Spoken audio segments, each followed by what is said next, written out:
When I come away from a prison visit, my heart is very heavy. And I'll never forget the look in the faces of the men, particularly in Attica, when I went to visit them. And I guess desperation and despair, like the air they were breathing, was destroying them, because the atmosphere and the way they were forced to live was so toxic to any attempt for human growth and development. And I feel that our society has hit an all-time low, that we could treat other human beings this way, that we could cage people for decades and decades and just ignore them, ignore their families, and think that as a society, we're not all going to be impacted by that. While I was in Rikers, I just was not myself. I was like a walking zombie. I knew that I could get myself in trouble by any word that came out of my mouth or any action that I did, but I'm actually a different person outside. And outside I'm the clown and I'm always joking, and in jail I couldn't do those things. So it was like a part of me was dying. So these Black and Latino boys would come in, very dejected, heads down, often in, uniforms from the institutions where they were, and they would be handcuffed, and the cuffs would be taken off, and the kids' hands would remain in the cuff position. What have we done? Like, what have we done to these children when they have internalized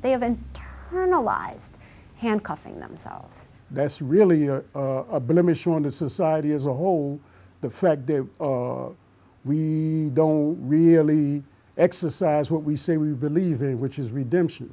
My experience as a formerly incarcerated person here, this organization sees that as valuable as my degree from NYU and my education at Columbia and any other formalized education that I've had. My experience as a formerly incarcerated person is seen as a form of expertise, and not many organizations can say that. At the Correctional Association, we have a deep faith in the human capacity to change. One of the most brutal aspects of the criminal justice system is the way it tries to strip people of their humanity and their spirit. Our mission is to counter this brutality. To affirm the value of all people. To promote policies that can transform individuals and society for the better.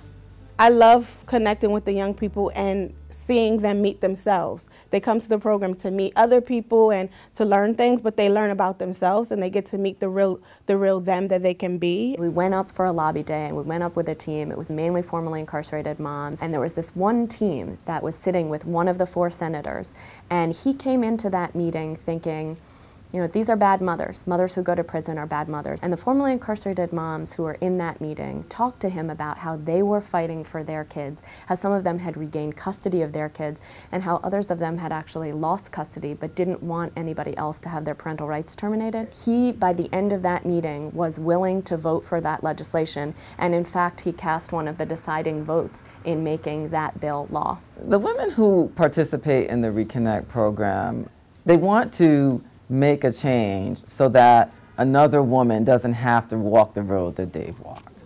I've done 26 years. I'm blessed to come to work every day because I'm able to give back. I'm able to, those men who didn't survive that torture and that pain, who died in there, I'm able to do them some justice and speak in their voice. We are trying to actually have people know that there's someone outside of the prison who cares about what happens to them, and that we will be their voice when their voice is unheard. What could the world look like if we put people before prisons?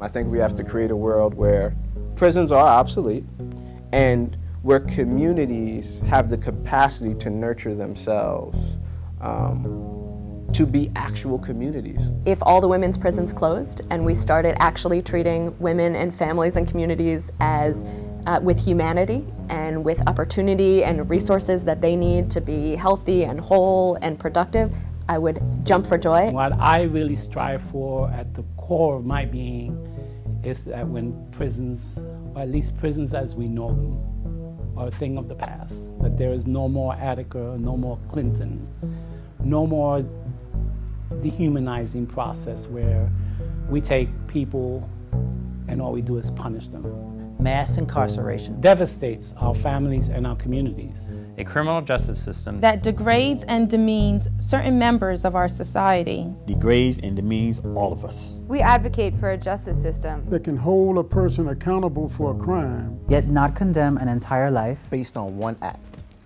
What could the world look like if we put people before prisons? We could create real freedom for all of us. We could treat children like children. We could have more black fathers and Latino fathers in our community. We could turn our tragedies into our treasures. In a world that puts people before prisons, we can have an equal education. We can replace gang activity with something positive. We could learn to forgive so that we could heal the world. What would the world look like if we could really put people before prisons? I think it would be a better place. It is something that I look forward to. This issue of mass incarceration is the human rights issue of our time. If we seize this moment, we can build a world that puts people before prisons. All we need now is you.